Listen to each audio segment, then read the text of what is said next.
नमस्कार। एक बार फिर से आप सभी का बहुत बहुत स्वागत है परीक्षा को लेकर इस यूट्यूब चैनल में। दोस्तों, ग्राम समाज व विकास की जो इम्पोर्टेंट एमसीक्यूज़ की क्लास हम चला रहे हैं, रिवीजन वाली क्लास, उसका जो भाग 3 है उसको यहाँ पे हम रिवाइज करेंगे। तो चलिए वीडियो को शुरू करते हैं और देख लेते हैं कि भाग 3 में हमने जो है कौन कौन से प्रश्नों को सम्मिलित किया हुआ है। तो चलिए वीडियो को स्टार्ट करते हैं। पहला प्रश्न आपकी स्क्रीन पर है, केंद्रीय मंत्रिमंडल ने सभी के लिए घर प्रस्तावित किया है किस वर्ष तक। तो आप याद कर लीजिएगा, आपकी जो प्रधानमंत्री आवास योजनाएं थी और प्रधानमंत्री जो ग्रामीण योजना शहरी थी और प्रधानमंत्री आवास योजना के अंतर्गत शहरी और ग्रामीण, इन दोनों जो योजनाओं का लक्ष्य था वह था 2022 तक सभी के लिए आवास। तो इसके बारे में आपको याद रखना है, आंसर आपका ऑप्शन बी हो जाएगा। लेकिन हाल ही में इसमें एक चेंज किया गया है, केंद्रीय मंत्रिमंडल के द्वारा प्रधानमंत्री आवास योजना शहरी और ग्रामीण का जो टाइम पीरियड है उसको बढ़ा दिया गया है। अब ये दोनों जो योजनाएं हैं, प्रधानमंत्री आवास योजना शहरी और ग्रामीण, ये आपकी मार्च 2024 तक लागू रहेंगी, 24 तक चलेंगी, मार्च 2024 तक। तो इसके बारे में आपको याद रखना है। लेकिन प्रधानमंत्री आवास योजना का लक्ष्य क्या था, 2022 तक सभी के लिए घर, सभी को घर मुहैया कराना 2022 तक प्रधानमंत्री आवास योजना का लक्ष्य था। लेकिन हाल ही में इसमें एक चेंज किया गया है, इसको जो है मार्च 2024 तक जो है जारी रखने का जो है बात कही गई है केंद्रीय मंत्रिमंडल के द्वारा प्रधानमंत्री आवास योजना शहरी और ग्रामीण दोनों को। तो इसके बारे में आपको याद रखना है। अगला प्रश्न आपके सामने दिया गया है, सांसद आदर्श ग्राम योजना के तहत वर्ष 2019 तक प्रत्येक सांसद सदस्य द्वारा चयनित कितने आदर्श ग्राम बनाने का लक्ष्य रखा गया है, आपसे पूछा जा रहा है।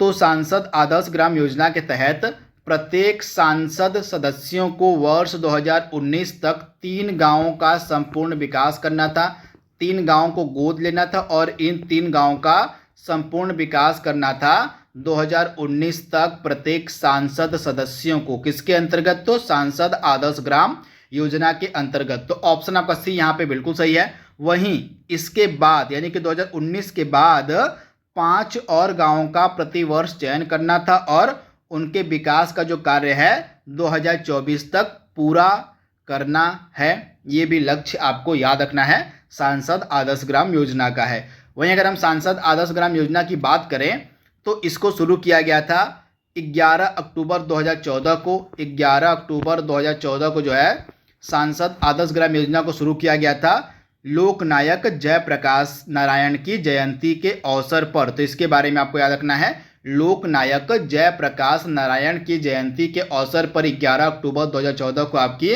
सांसद आदर्श ग्राम योजना शुरू की गई थी। जो भी की पॉइंट मैंने आपको बताए हैं इस योजना से रिलेटेड उनको आप देख लीजिएगा। अगला प्रश्न आपके स्क्रीन पर दिया गया है, किस योजना के तहत 2022 तक देश के 3 करोड़ पंपों को बिजली या डीजल की जगह सौर ऊर्जा यानी कि सोलर एनर्जी से चलाया जाएगा? इंपॉर्टेंट प्रश्न है। तो इस स्कीम का नाम है कुसुम योजना, यानी कि ऑप्शन जो आपका बी यहाँ पे दिया गया बिल्कुल सही है। कुसुम योजना के तहत 2022 तक देश के 3 करोड़ पंपों को डीजल या बिजली की जगह सौर ऊर्जा से चलाया जाएगा। तो ऑप्शन आपका बी यहाँ पे बिल्कुल सही है, कुसुम योजना। फरवरी 2021 में उत्तर प्रदेश सरकार ने राज्य के सभी प्रकार के लैंड होल्डिंग्स को चिन्हित करने के लिए कितने अंकों का यूनिकोड जारी किया था? तो कितने अंकों का यूनिकोड जारी किया गया था लैंड होल्डिंग्स को चिन्हित करने के लिए? तो टोटल 16 अंकों का, 16 डिजिट का, 16 अंकों का जो यूनिकोड था यह जारी किया गया था लैंड होल्डिंग्स को चिन्हित करने के लिए उत्तर प्रदेश की सरकार के द्वारा। तो ऑप्शन आपका सी यहाँ पे बिल्कुल सही है।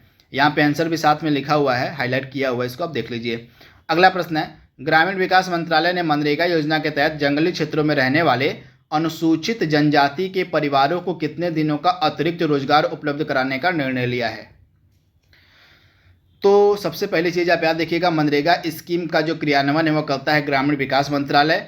इस मनरेगा स्कीम के तहत ऐसे एरियाज जो जंगली एरियाज हैं, जो जनजाति अनुसूचित जनजाति बाहुल्य क्षेत्र जहाँ पे अनुसूचित जनजाति के लोग बहुत अधिक मात्रा में रहते हैं, तो उन एरियाज में, उन जंगली एरियाज में जहां अनुसूचित जनजाति के परिवार निवास करते हैं तो उनको मनरेगा के तहत 50 दिनों का अतिरिक्त रोजगार दिया जाएगा। तो इसके बारे में आपको याद रखना। मान लीजिए कोई नॉर्मल एरिया, अगर नॉर्मल एरिया में 100 दिनों का रोजगार दिया जा रहा है तो आपका जो जंगली क्षेत्र होगा जहाँ पे अनुसूचित जनजाति के परिवार निवास करते हैं तो उनको 100 + 50 यानी कि 150 दिनों का काम दिया जाएगा, यानी कि 50 अतिरिक्त दिनों का काम दिया जाएगा। तो ऑप्शन जो आपका यहाँ पे ए है बिल्कुल सही हो जाएगा। इसके बारे में आपको याद रखना, ऑप्शन जो आपका ए है यहाँ पे बिल्कुल सही हो जाएगा। आप इसे जरूर याद कर लीजिएगा, इंपॉर्टेंट प्रश्न है। ऑप्शन ए आपका यहाँ पे बिल्कुल सही हो जाएगा।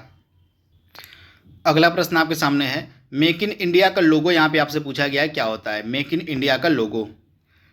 तो मेक इन इंडिया का लोगो क्या होता है, तो आप याद कर लीजिएगा, मेक इन इंडिया का लोगो होता है शेर, यानी कि ऑप्शन आपका सी यहाँ पे जो दिया गया है बिल्कुल सही हो जाएगा। मेक इन इंडिया का लोगो होता है आपका शेर, ऑप्शन आपका सी यहाँ पे बिल्कुल सही हो जाएगा। तथा मेक इन इंडिया कार्यक्रम की जो शुरुआत है प्रधानमंत्री नरेंद्र मोदी जी के द्वारा 25 सितंबर 2014 को की गई थी। तो इसका प्रारंभ का वर्ष भी आप याद कर लीजिएगा, 25 सितंबर 2014 को मेक इन इंडिया कार्यक्रम की शुरुआत की गई थी। इसके बारे में आपको याद रखना, ऑप्शन आपका सी यहाँ पे बिल्कुल सही हो जाएगा, शेर इसका लोगो होता है। अगला प्रश्न आपके सामने दिया गया है, सर्व शिक्षा अभियान के तहत किस आयु वर्ग के बच्चों को उपयोगी प्राथमिक शिक्षा प्रदान करने का लक्ष्य रखा गया है। तो 6 से लेकर 14 वर्ष आयु वर्ग के जो बच्चे होंगे उनको उपयोगी जो प्राथमिक शिक्षा प्रदान करने का लक्ष्य रखा गया है। तो ऑप्शन आपका डी यहाँ पे बिल्कुल सही हो जाएगा। किसके अंतर्गत, तो सर्व शिक्षा अभियान के अंतर्गत। तो ऑप्शन आपका डी यहाँ पे बिल्कुल सही है। निम्नलिखित कार्यक्रमों में से स्वर्ण जयंती ग्राम स्वरोजगार योजना में सम्मिलित किसे नहीं किया गया था, आपसे पूछा जा रहा है। तो आपको पता होना चाहिए कि जो आपका स्वर्ण जयंती ग्राम स्वरोजगार योजना थी, इसको जो है पूर्व में चल रही 6 योजनाओं का विलय करके शुरू किया गया था।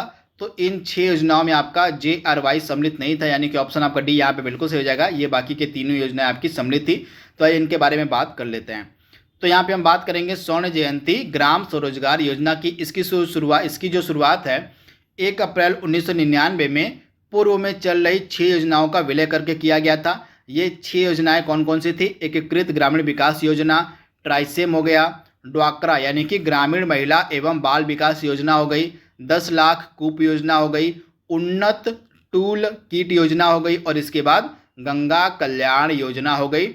इन 6 पूर्व में चल रही योजनाओं का विलय करके ही स्वर्ण जयंती ग्राम स्वरोजगार योजना की शुरुआत की गई थी 1 अप्रैल 1999 को। तो इसके बारे में आपको याद रखना है।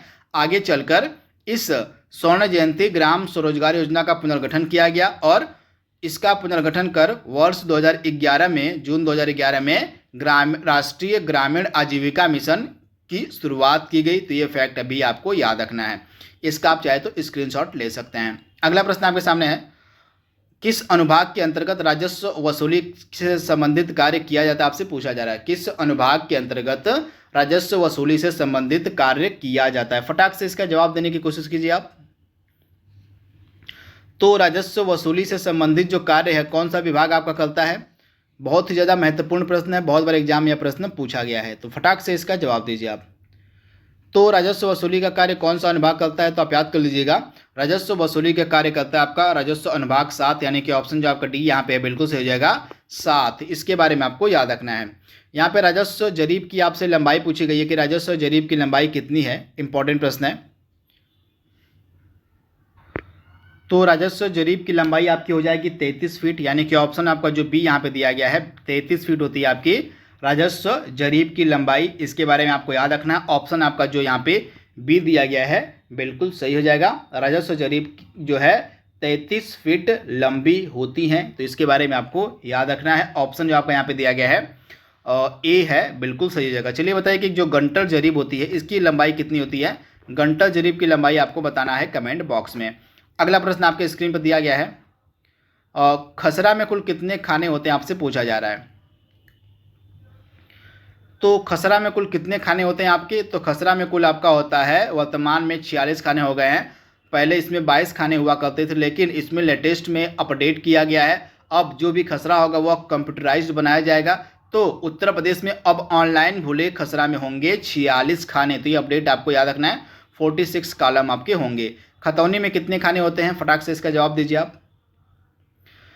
तो खतौनी में आपके टोटल 13 खाने होते हैं, यानी कि ऑप्शन जो आपका डी यहाँ पे दिया गया है, खतौनी में आपके 13 खाने होते हैं। अगला प्रश्न आपके सामने दिया गया है, राजस्व अनुभाग 8, यहाँ पे पूछा जा रहा है आपसे, राजस्व अनुभाग 8 के द्वारा कौन सा कार्य संपादित किया जाता है, फटाक से इसका जवाब दीजिए आप। राजस्व अनुभाग 8 के द्वारा कौन सा कार्य जो है संपादित किया जाता है। तो चकबंदी संबंधित जो कार्य है वह कौन सा विभाग करता है? तो चकबंदी संबंधित कार्य आपका किया जाता है राजस्व अनुभाग 8 के द्वारा, यानी कि ऑप्शन जो आपका ए दिया गया है यहाँ पे बिल्कुल सही हो जाएगा। इसके बारे में आपको याद रखना है, राजस्व अनुभाग 8 का क्या कार्य होता है? चकबंदी संबंधित कार्य होता है इसका, तो इसके बारे में आपको याद रखना है। इंपॉर्टेंट प्रश्न है, डायरेक्टली आपसे एग्जाम में पूछा जा सकता है। आइए बाकी ऑप्शनों को भी देख लेते हैं। तो बाकी ऑप्शन क्या कह रहा है? जमींदारी उन्मूलन संबंधित कार्य कौन सा विभाग करता है? इंपॉर्टेंट प्रश्न है। तो जमींदारी उन्मूलन संबंधित जो विभाग है ये आपका देखता है राजस्व अनुभाग 1। आप याद कर लीजिएगा, जमींदारी उन्मूलन से संबंधित जो विवाद है वह राजस्व अनुभाग 1 देखता है, तो इसके बारे में आपको याद रखना है। वहीं ग्राम पंचायत में निहित भूमि संबंधित जो कार्य होता है वो कौन सा विभाग देखता है? तो आपका जो राजस्व अनुभाग 2 होता है उसके अंतर्गत ग्राम पंचायत में निहित भूमि से संबंधित कार्य किए जाते हैं। तो राजस्व अनुभाग 2 जो आपका होता है यह करता है ग्राम पंचायत में निहित भूमि संबंधित कार्य, और जमींदारी उन्मूलन संबंधित कार्य देखता है आपका राजस्व अनुभाग 1, और चकबंदी संबंधित कार्य देखता है आपका राजस्व अनुभाग 8। तो इसके बारे में आपको याद रखना है। जमींदारी उन्मूलन राजस्व ग्रामों का सृजन तथा भूमि व्यवस्था लागू करने का कार्य संपादित किया जाता है किस अनुभाग के द्वारा? तो जमींदारी उन्मूलन राजस्व ग्रामों का सृजन तथा भूमि व्यवस्था लागू करने आदि कार्य संपादित किए जाते हैं राजस्व अनुभाग 1 के द्वारा, यानी कि ऑप्शन जो आपका बी यहाँ पे दिया गया बिल्कुल से हो जाएगा। राजस्व अनुभाग 1 का कार्य क्या होता है? जमींदारी उन्मूलन राजस्व ग्रामों का सृजन तथा भूमि व्यवस्था लागू करना। तो ऑप्शन आपका बी यहाँ पे बिल्कुल सही हो जाएगा, राजस्व अनुभाग 1। इसके अलावा राजस्व अनुभाग 2 का कार्य मैंने आपको बताया था, वृक्षारोपण कार्यक्रम, ऊसर बंजर भूमि, ग्राम पंचायत में निहित भूमि से संबंधित जो कार्य होते हैं वे किसके अधीन आते हैं? तो राजस्व अनुभाग 2 के अधीन आते हैं। तो इसके बारे में आपको याद रखना है, इंपॉर्टेंट प्रश्न है। इसके अलावा राजस्व अनुभाग 5 का कार्य क्या होता है? तो राजस्व अनुभाग आपका 5 जो है इसके अंतर्गत नए मंडल, जनपद, तहसीलों के सृजन संबंधित जो कार्य होते हैं ये आपके राजस्व अनुभाग 5 के द्वारा किया जाता है। अगला प्रश्न आपके सामने दिया गया है, भारतीय संविधान में जिला शब्द का प्रयोग किस अनुच्छेद में किया गया? आपसे पूछा जा रहा है जिला शब्द का जो प्रयोग है किस अनुच्छेद में किया गया है? इंपॉर्टेंट प्रश्न है। तो राइट आंसर आपका क्या हो जाएगा? अनुच्छेद 233 में जो है जिला शब्द का प्रयोग किया गया है। तो ऑप्शन आपका बी यहाँ पे बिल्कुल सही हो जाएगा, आर्टिकल 233। ग्राम विकास विभाग की स्थापना कब की गई थी? आपसे पूछा जा रहा है। तो ग्राम विकास विभाग की जो स्थापना थी यह 1974 में की गई थी। ऑप्शन जो आपका बी यहाँ पे दिया गया है बिल्कुल सही हो जाएगा, ग्राम विकास विभाग की जो स्थापना थी 1974 में की गई थी। ऑप्शन आपका बी यहाँ पे बिल्कुल सही है। यहाँ पे आंसर आप देख पा रहे हैं, जिला शब्द का प्रयोग किया गया आर्टिकल 233 में, और ग्राम विकास विभाग की स्थापना 1974 में की गई थी। ग्राम विकास विभाग के बारे में पूरा डिटेल यहाँ पे लिखा गया, आगे चलकर यह कैसे ग्रामीण विकास मंत्रालय बनता है, किस प्रकार से यह ग्रामीण विकास मंत्रालय बनता है, पूरी हिस्ट्री यहाँ पे मैंने अपलोड की हुई है। वीडियो को पॉज करके इसको आप एक बार पढ़ लीजिएगा, यह आपके एग्जाम के लिए इंपॉर्टेंट हो सकता है। इसको मैं पढ़ूंगा नहीं, समय ज़्यादा वेस्ट होगा, तो हम आगे बढ़ते हैं। अगला प्रश्न आपके सामने है, जरीब लाइन के आरंभ तथा समाप्त होने वाले स्थान को क्या कहा जाता है? तो जरीब लाइन के आरंभ तथा समाप्त होने वाले स्थान को हम कहते हैं मुकाम, यानी कि ऑप्शन जो आपका बी यहाँ पे बिल्कुल सही हो जाएगा, मुकाम कहलाता है। राष्ट्रीय खाद्य सुरक्षा मिशन कब शुरू किया गया था? आपसे पूछा जा रहा है राष्ट्रीय खाद्य सुरक्षा मिशन की यहाँ पे बात हो रही है, कब शुरू किया गया था? तो वर्ष 2007-8 के दौरान जो है आपका राष्ट्रीय खाद्य सुरक्षा मिशन शुरू किया गया था। तो ऑप्शन जो आपका डी यहाँ पे है बिल्कुल सही हो जाएगा, आप इसे याद कर लीजिएगा। यहाँ पे आप देख पा रहे हैं आंसर हाईलाइट है। और राष्ट्रीय खाद्य सुरक्षा मिशन की शुरुआत की गई थी वर्ष 2007-8 में, और जरीब लाइन के आरंभ तथा समाप्त होने के स्थान को हम मुकाम कहते हैं, यानी कि ऑप्शन जो आपका बी है यहाँ पे बिल्कुल सही हो जाएगा। अगला प्रश्न आपके सामने है, किसने कहा था भारत गाँव में बसता है? अगर संपूर्ण भारत का विकास करना है तो सबसे पहले शुरुआत करनी पड़ेगी गाँवों के विकास से। यह किसने कहा था? तो यह कथन कहा गया था राष्ट्रपिता महात्मा गांधी जी के द्वारा। तो ऑप्शन आपका सी यहाँ पे बिल्कुल सही हो जाएगा। ब्रिटिश भारत के कितने प्रतिशत क्षेत्र पर रैयतवाड़ी व्यवस्था लागू थी? आपसे पूछा जा रहा है कितने प्रतिशत एरिया पर रैयतवाड़ी व्यवस्था लागू थी, आपको बताना है। तो मैंने बहुत बार इनके बारे में बताया हुआ कि महालवाड़ी व्यवस्था कितने प्रतिशत भाग पर लागू थी और अस्थायी बंदोबस्त कितने प्रतिशत भाग पर लागू था, तो बहुत बार मैंने इसके बारे में आपको बताया हुआ है। तो आइए इन तीनों के बारे में बात कर लेते हैं। तो सबसे पहले हम बात करते हैं अस्थायी बंदोबस्त या जमींदारी बंदोबस्त की। तो जो अस्थायी बंदोबस्त था या जमींदारी बंदोबस्त था यह पूरे ब्रिटिश भारत के कितने प्रतिशत भाग पर लागू थी? तो पूरे ब्रिटिश भारत के 19% भूभाग पर जो है आपका अस्थायी बंदोबस्त लागू था। इसके अलावा रैयतवाड़ी व्यवस्था कितने प्रतिशत भूभाग पर लागू थी? तो आप याद कर लीजिएगा, रैयतवाड़ी व्यवस्था आपकी 51% भूभाग पर लागू थी, और आपकी जो महालवाड़ी व्यवस्था थी यह लगभग 30% भाग पर लागू थी। तो तीनों मैंने आपको बता दिया है, इनको आप नोट डाउन कर लीजिएगा। 19% भूभाग पर आपकी अस्थायी बंदोबस्त, 51% भूभाग पर आपका रैयतवाड़ी व्यवस्था और 30% भूभाग पर आपका महालवाड़ी बंदोबस्त। तो इनके बारे में आप याद रखिएगा। तो राइट आंसर आपका क्या हो जाएगा यहाँ पे? 51% भूभाग पर आपका रैयतवाड़ी व्यवस्था लागू था। अगला प्रश्न आपके सामने है, भारत में सामुदायिक विकास कार्यक्रम की शुरुआत कब की गई थी? तो भारत में सामुदायिक विकास कार्यक्रम की शुरुआत की गई थी 2 अक्टूबर 1952 को। ऑप्शन आपका डी यहाँ पे बिल्कुल सही है। मध्याह्न भोजन हेतु किसके द्वारा प्रबंध एवं वित्तीय व्यवस्था की जाती है, आपसे पूछा जा रहा है।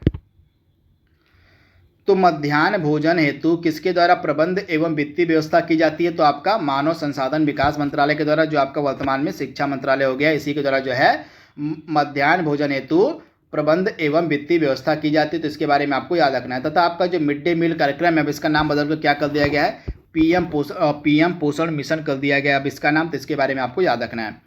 अगला प्रश्न आपके सामने दिया गया है, इंडियन विलेज सर्विस 1945 में जो शुरू की गई, जिसके प्रारंभकर्ता आपसे पूछे जा रहे हैं कि इंडियन विलेज सर्विस के प्रारंभकर्ता कौन थे? फटाक से इसका जवाब देने की आप कोशिश कीजिए, बहुत ही ज़्यादा यह महत्वपूर्ण प्रश्न है।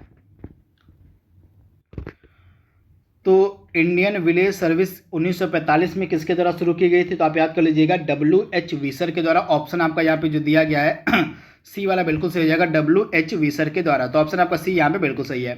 काम के बदले अनाज योजना यह कब शुरू की गई थी? आपको बताना है, काम के बदले अनाज योजना कब शुरू की गई थी? फटाक से इसका जवाब दीजिए आप, काम के बदले अनाज योजना। तो काम के बदले अनाज योजना आपकी शुरू की गई थी वर्ष 2004 में। तो इसके बारे में आपको याद रखना, ऑप्शन आपका डी यहाँ पे बिल्कुल सही हो जाएगा। तो इस प्रकार से दोनों का आंसर आप देख पा रहे हैं। इंडियन विलेज सर्विस जो 1945 में शुरू की गई, उसके प्रारंभकर्ता थे WH वीसर, और काम के बदले अनाज योजना का जो राष्ट्रीय कार्यक्रम था शुरू किया गया था वर्ष 2004 में। अगला प्रश्न आपके स्क्रीन पर दिया गया है, क्षेत्रीय ग्रामीण बैंकों की स्थापना कब की गई थी? आपसे पूछा जा रहा है, क्षेत्रीय ग्रामीण बैंकों की स्थापना आपसे पूछी जा रही है, कब की गई थी? तो क्षेत्रीय ग्रामीण बैंकों की जो स्थापना थी यह की गई थी 2 अक्टूबर 1975 को। तो आप याद कर लीजिएगा, 2 अक्टूबर 1975 को RRB यानी कि क्षेत्रीय ग्रामीण बैंकों की स्थापना की गई थी। तो ऑप्शन आपका यहाँ पे बी बिल्कुल सही हो जाएगा। इंदिरा आवास योजना कब प्रारंभ की गई थी? आपसे पूछा जा रहा है।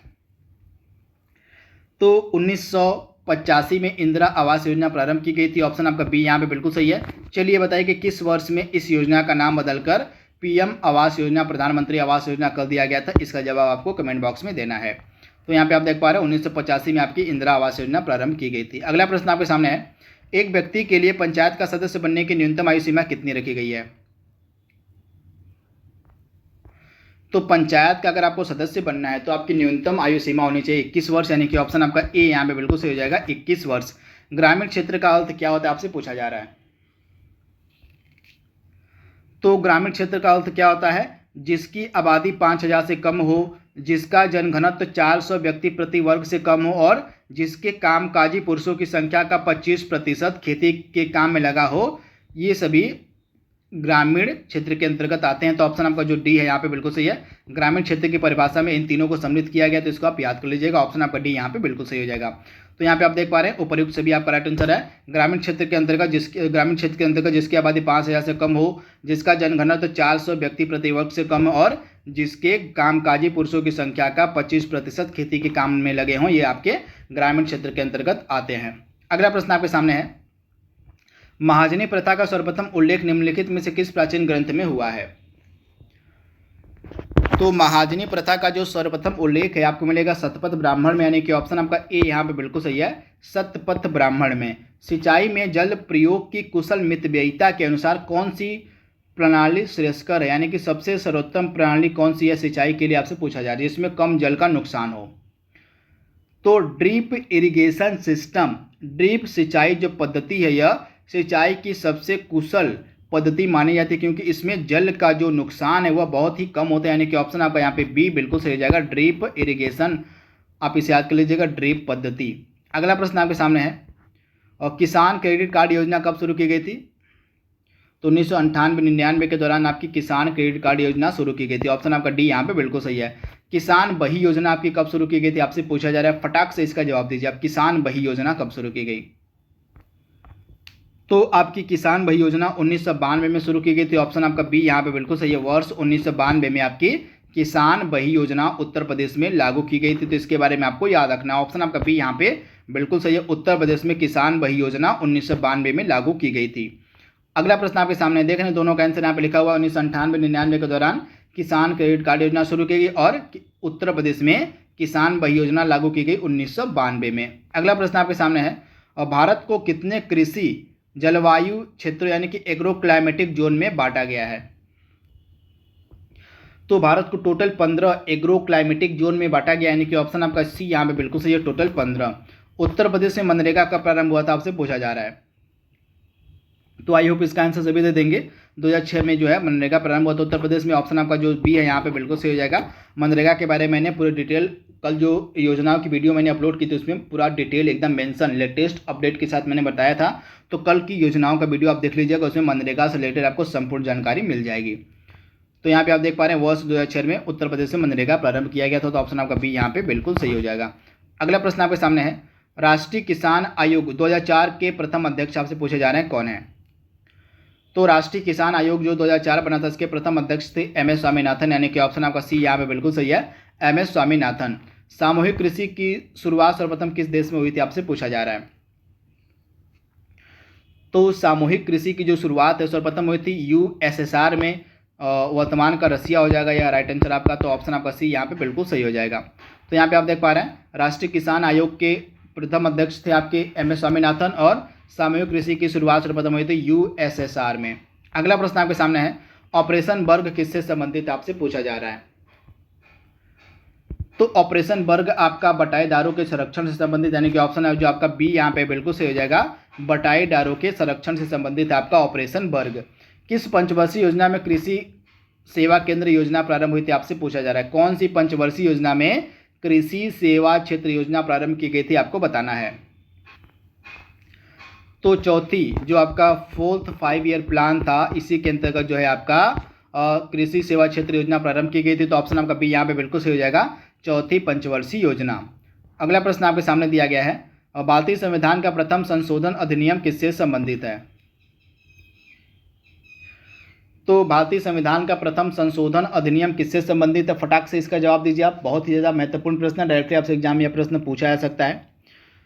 तो प्रथम संशोधन अधिनियम जो हमारा भारतीय संविधान का है, या किससे संबंधित है, तो ये आपका भूमि सुधार से संबंधित है, तो ऑप्शन आपका जो बी यहाँ पे बिल्कुल सही हो जाएगा।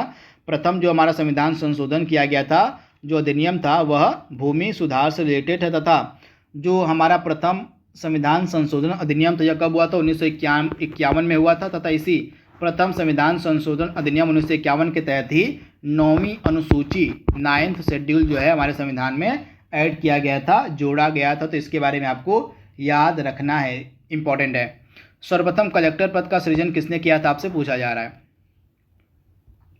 तो सर्वप्रथम कलेक्टर पद का सृजन किया गया था वॉरेन हेस्टिंग के द्वारा। ऑप्शन आपका सी यहाँ पे बिल्कुल सही है, वॉरेन हेस्टिंग।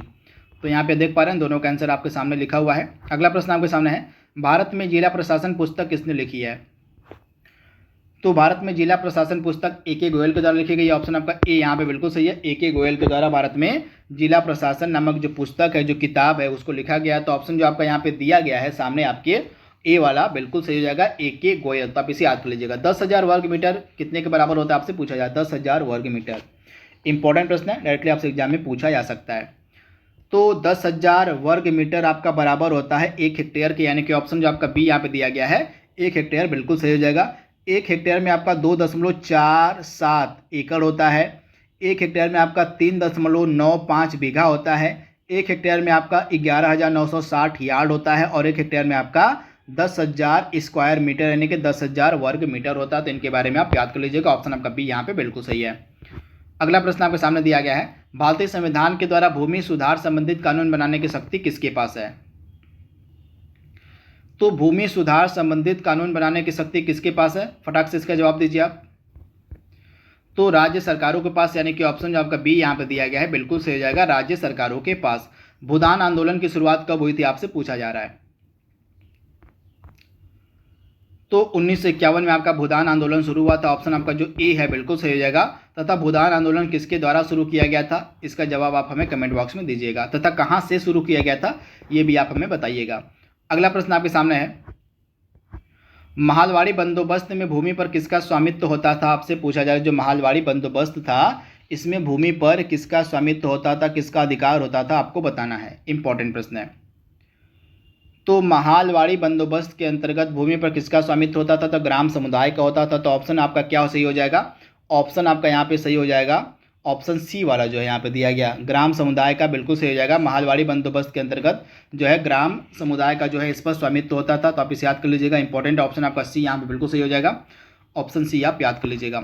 इसके बाद रबी फसल की पड़ताल कब से प्रारंभ होती है, आपसे पूछा जा रहा है। रबी फसल की जो पड़ताल है यह कब से प्रारंभ होती है आपसे पूछा जा रहा है। तो रबी फसल की पड़ताल आपकी प्रारंभ कब से होती है, तो आप याद कर लीजिएगा 1 जनवरी से यह प्रारंभ होती है। ऑप्शन आपका जो ए है यहाँ पे बिल्कुल सही हो जाएगा। तथा यह जो पड़ताल है कब तक चलती है, तो 1 जनवरी से लेकर 15 फरवरी तक चलती है रबी के फसल की पड़ताल। ऑप्शन आपका ए यहाँ पे बिल्कुल सही हो जाएगा, 1 जनवरी से। तो इसके बारे में आप याद कर लीजिएगा, डायरेक्टली आपसे एग्जाम में प्रश्न पूछा जा सकता है। तो ऑप्शन आपका यहाँ पे ए है जो है बिल्कुल सही हो जाएगा, 1 जनवरी से। अगला प्रश्न आपके सामने है, देख रहे हैं यहाँ पे महालवाड़ी व्यवस्था में भूमि पर किसका स्वामित्व होता था, ग्राम समुदाय का। रबी पड़ताल कब से होती है, तो 1 जनवरी से होती है। अगला प्रश्न आपके सामने है, खरीफ पड़ताल कब से शुरू होती है। तो खरीफ फसल की पड़ताल आपकी 10 अगस्त से प्रारंभ होती है और आपकी चलती है 25 दिसंबर तक। तो इसके बारे में आपको याद रखना है, 10 अगस्त से प्रारंभ होती है और 25 दिसंबर तक चलती है आपकी खरीफ फसल की पड़ताल। तथा यह जो पड़ताल है वह लेखपाल के द्वारा की जाती है। सर्वप्रथम पटवारी शब्द का प्रयोग किसके शासनकाल में आया था, आपसे पूछा जा रहा है। तो सर्वप्रथम पटवारी शब्द का जो प्रयोग था आया था शेरशाह सूरी के समय में। ऑप्शन आपका बी यहाँ पे बिल्कुल सही हो जाएगा, शेरशाह सूरी के समय में। तो ऑप्शन आप बी याद कर लीजिएगा। इसके बाद लास्ट के 2 प्रश्न आपकी स्क्रीन पर हैं। और राष्ट्रीय कौशल विकास मिशन कब शुरू किया गया था। तो राष्ट्रीय कौशल विकास मिशन आपका शुरू किया गया था 15 जुलाई 2015 को। ऑप्शन आपका ए यहाँ पे बिल्कुल सही हो जाएगा। चलिए आप हमें एक और प्रश्न बताइए कि 15 जुलाई को जो है कौन सा दिवस हम मनाते हैं, इसका जवाब आपको कमेंट बॉक्स में देना है। अंत्योदय अन्न योजना कब प्रारंभ की गई थी, आपसे पूछा जा रहा है। तो 25 दिसंबर वर्ष 2000 को आप याद कर लीजिएगा, 25 दिसंबर वर्ष 2000 को अंत्योदय अन्न योजना प्रारंभ की गई थी। तो ऑप्शन आपका बी यहाँ पे बिल्कुल सही हो जाएगा, 25 दिसंबर वर्ष 2000 को अंत्योदय अन्न योजना प्रारंभ की गई थी। तो दोस्तों इस तरह से टोटल 50 प्रश्नों का हमने यहाँ पे रिवीजन कर लिया है। आई होप यह सीरीज आपको पसंद आ रही होगी रिवीजन वाली। तो आज के लिए बस इतना ही। यहाँ पे आप देख पा रहे हैं राष्ट्रीय कौशल विकास मिशन 15 जुलाई 2015, अंत्योदय अन्न योजना 25 दिसंबर 2000 को शुरू की गई। तो आज के लिए बस इतना ही। Thank you, thanks for watching, thank you.